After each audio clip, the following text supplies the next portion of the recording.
வணக்கம் friends, welcome to Srima cooking. இன்றைக்கி நம்ம சிக்கன் பிரியாணி நியூ மெத்தடில் டேஸ்ட்டும் வேறு லெவலில் இருக்கும். தம் பிரியாணி ஸ்டைலில் நம்ம செய்யலாம் குக்கரில். இப்போ அதுக்கு தேவையான பொருட்கள் 150 வெங்காயம், 150 தக்காளி, 6 பச்சை மிளகாய், மல்லி புதினா, அரை கைப்பிடி அளவு. இப்போ வெங்காயத்தை நீல வாக்கில் கட் பண்ணி வச்சுருக்கேன். இஞ்சி பூண்டு பேஸ்ட் 2 ஸ்பூன், தக்காளி விழுதாக அரைச்சி வச்சுருக்கேன். மல்லி புதினா பச்சை மிளகாவை அரைச்சி வச்சுருக்கேன் 3 சேர்த்து.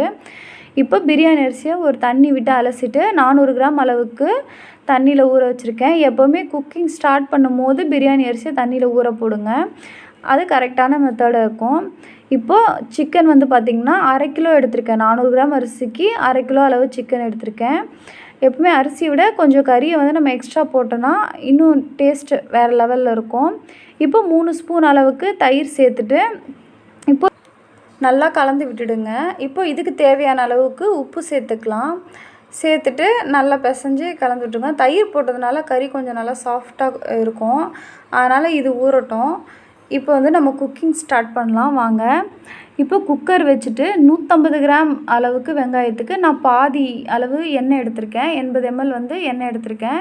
எடுத்துகிட்டு சன்ஃப்ளவர் ஆயில் தான் விட்டுட்டு 2 பிரிஞ்சி இலை, பட்டை, லவங்கம், சோம்பு 1 ஸ்பூன், அப்புறம் கல்பாசி, கிராம்பு இதெல்லாம் எடுத்திருக்கேன் தாளிக்கிறதுக்கு. இப்போ அதில் போட்டுருங்க. இப்போ அதில் போட்டுட்டு நல்லா பொரிஞ்சு வரட்டும். இப்போ நல்லா சேர்த்துருங்க. சேர்த்துட்டு நல்லா பொரிஞ்சு வரட்டும். பொரிஞ்சு வந்ததும் நம்ம நீல வாக்கில் கட் பண்ணி வச்சுருக்கோம் பார்த்திங்களா வெங்காயம். இப்போ அதை இது கூட சேர்த்துடலாம். இப்போ வெங்காயத்தை சேர்த்துட்டு நல்லா கிளறி விடுங்க. நல்லா வதங்கணும். வெங்காயம் பார்த்திங்கன்னா நல்லா கோல்டன் ப்ரௌன் கலருக்கு வரணும். நல்லா கிளறி விட்டுருங்க.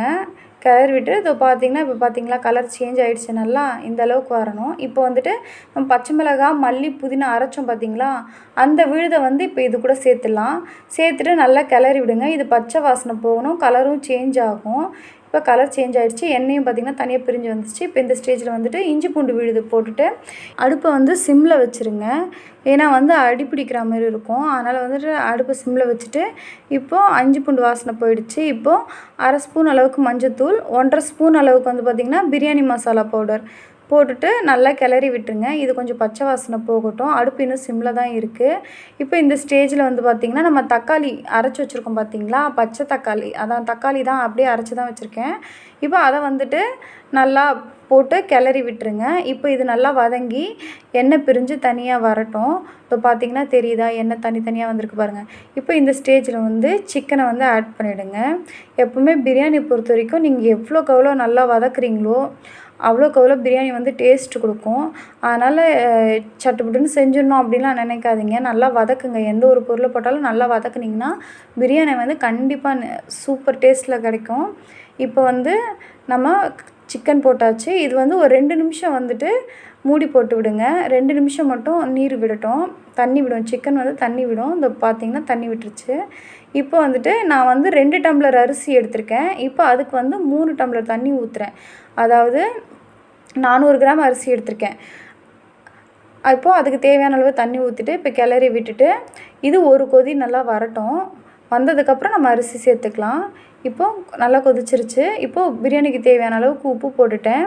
உப்பு போட்டுட்டு இப்போ நம்ம அரிசியை ஊற வச்சு வச்சுருக்கோம் பார்த்திங்களா, இப்போ அந்த அரிசியை இது கூட சேர்த்துடலாம். இதோ பாருங்கள், அதில் தண்ணி எதுவுமே கிடையாது. தண்ணியை நல்லா வடித்து இருத்துட்டு தான் நான் இது கூட சேர்த்துக்கிறேன். அந்த 1 டம்ளர் அரிசிக்கு 1 டம்ளர் தண்ணி ஊற்றினோம் பார்த்திங்களா, அந்த அளவு தான். இப்போ அதை ஊற்றிட்டு இப்போ இதை நல்லா கிண்டி விட்டுருங்க. கிண்டி விட்டுருங்க. இது இப்போ நல்லா கொதித்து வரட்டும். அடுப்பு பார்த்திங்கன்னா மீடியம் ஃப்ளேமில் தான் இருக்குது.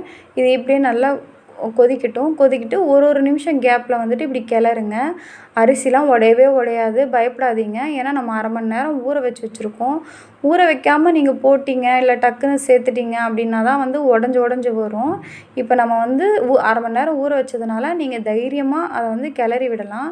ஒரு நிமிஷம் கேப்பில் இப்படி கிளறி விடுங்க.